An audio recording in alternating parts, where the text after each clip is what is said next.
India alliance की meeting हुई है, घमंडिया समूह की मीटिंग हुई है। केजरीवाल जी क्यों चुप हैं? नीतीश कुमार जी क्यों चुप हैं? तेजस्वी यादव साहब का क्या कहना है इस विषय पे? अखिलेश जी क्यों चुप हैं इस विषय में? ममता जी तो दुर्गा पूजा को लेके इतना अभिमान करने वाले हैं, हमें भी अच्छा लगता है, भले ही टीका ना लगाए, लेकिन वो चुप क्यों है? जब काशी तमिल संगमम आयोजन किया गया तब अनुभव हुआ तमिलनाडु की सर्व समाज की श्रद्धा काशी विश्वनाथ जी से जुड़ा हुआ है। सर्व समाज में जब कहता हूं सर्व समाज, जिनको तमिलनाडु के बारे में धारणा नहीं है, वो राजनीतिक उद्देश्य से इस प्रकार की बयानबाजी कर रहे हैं जिसमें उनके नेता राहुल गांधी चुप हैं। केजरीवाल जी क्यों चुप हैं? अभी तक तो उनके बयान आ जाने चाहिए। नीतीश कुमार जी क्यों चुप हैं? तेजस्वी यादव साहब का क्या कहना है इस विषय पे? उनके भाई तो बंशी लेके घूमने वाले हैं, वो क्यों चुप हैं? अखिलेश जी क्यों चुप हैं इस विषय में? ममता जी तो दुर्गा पूजा को लेके इतना अभिमान करने वाले हैं, हमें भी अच्छा लगता है, भले ही टीका ना लगाए, लेकिन वो चुप क्यों है? शरद राव जी जिस शहर में रहते हैं, उस शहर देश में गणपति उत्सव के लिए नए आयाम जोड़ने के लिए विख्यात है।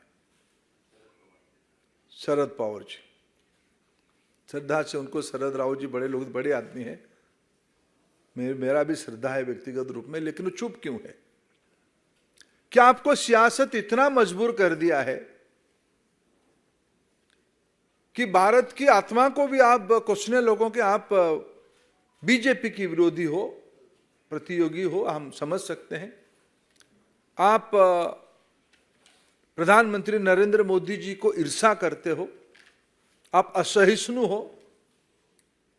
आप नाटक करते हो, गले मिलने के लिए ड्रामा करते हो, लेकिन आपकी वाणी भारत जोड़ो में कौन कौन आपके साथ चले थे? कन्याकुमारी से ऊपर तक कौन आपके साथ शागिर्द थे? यह समूह आज फिर सक्रिय हुई है, इसलिए फिर मैं कहूंगा उनकी इस देश के संविधान पे विश्वास नहीं है, न्यायपालिका पे विश्वास नहीं। सुप्रीम कोर्ट की मोटो धर्म की जय हो, उसी से जुड़ा हुआ है। पार्लियामेंट की मोटो है धर्म चक्र चलते रहनी चाहिए। भारत की अवधारणा में धर्म एक जीवन प्रवाह है, यह सुप्रीम कोर्ट ने कहा है।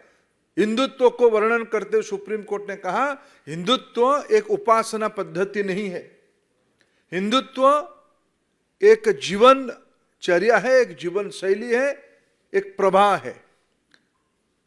राजनीति इतनी ओछी नहीं होनी चाहिए। मोहब्बत की दुकान चलाने वाले लोग नफरत की पुड़िया लेके घूम रहे हैं। नेता नहीं, कन्वेनर नहीं, लेकिन नीति बन गया हिंदुत्व को गाली दें। इनके पास नफरत की गोडाउन है, उससे पुड़िया लाके लेके वो देश में डिस्ट्रीब्यूशन कर रहे हैं। मुंबई की उनकी अभी इंडिया अलायंस की मीटिंग हुई है, घमंडिया समूह की मीटिंग हुई है। उस कन्वेंशन में उन्होंने कन्वेनर तय नहीं कर पाया, नेता तय नहीं कर पाए, लेकिन नीति तय कर दिए। नीति उन्होंने तय किया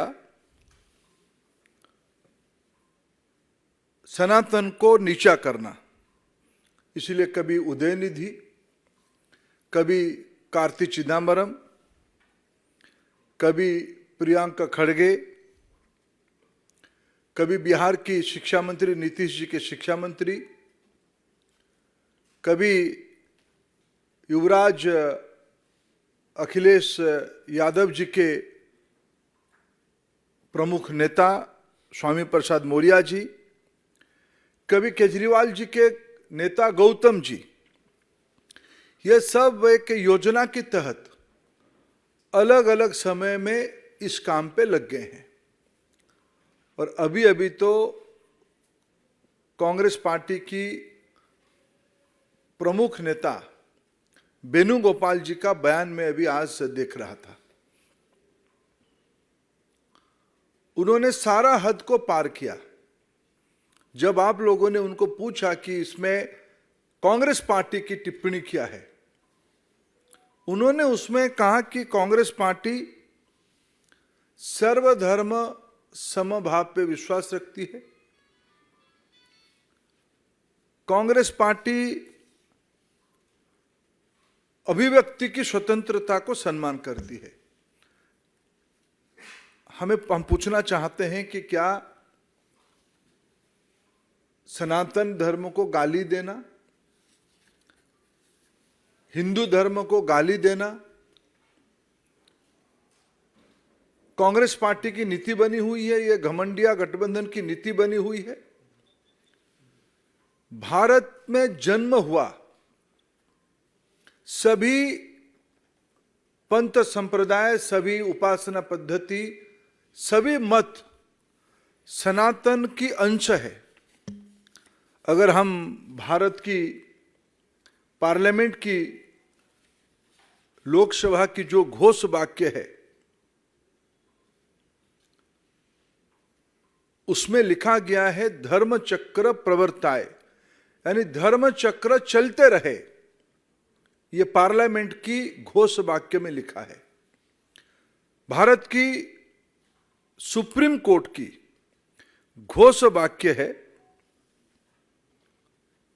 योत धर्म तोत जय, यानी जहां धर्म वहीं जय होगा। यह सब सनातन है।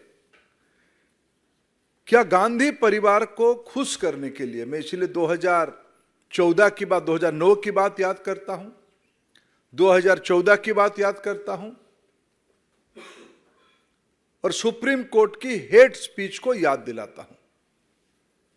सुप्रीम कोर्ट ने बड़े स्पष्टता के साथ कहा है, कोई भी नेता समाज में, अभी अभी कहा है कि समाज में तनाव पैदा करने के लिए कोई भी काम ना करे।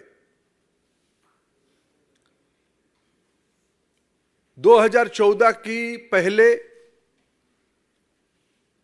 आप थोड़ा याद करिए, 11, 12, 13 में भगवा आतंकवाद का शब्द लाया गया।